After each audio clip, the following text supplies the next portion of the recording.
अब कहाँ जइब हो विरोधिया, काहे कि ला रहल बारन पवन सिंह और शिल्पी राज के आवाज में। जवना एल्बम के नाम ह मोह के देखा देम, मोह के देखा देम।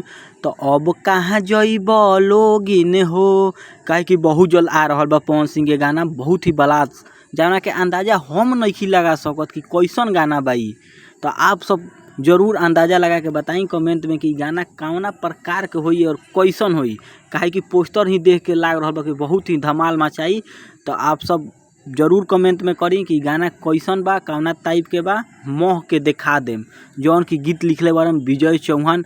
और आप सबके बता दी कि गाना आ रहल बा स्पीड रिकॉर्ड भोजपुरी पर, जौन की बहुत ही अच्छा कंपनी बा। तो आप सब ई गाना के अंदाजा लगा के कमेंट में जरूर बताई। काहे कि अब विरोधियन के होखे वाला बा मुंह बंद, काहे कि आ रहल बा माह के देखा देम पावर स्टार पवन सिंह के। और आप सबको बता दी कि डिस्क्रिप्शन में हमारे पेज के लिंक बा, जौन पेज के नाम हो पावर स्टार अपडेट। तो आप सब पेज के भी फॉलो करी, काहे कि पेज पे भी वीडियो आवेला। और आप सब ढेर सारा प्यार दुलार the power star Pawan Singh के। Subscribe my channel.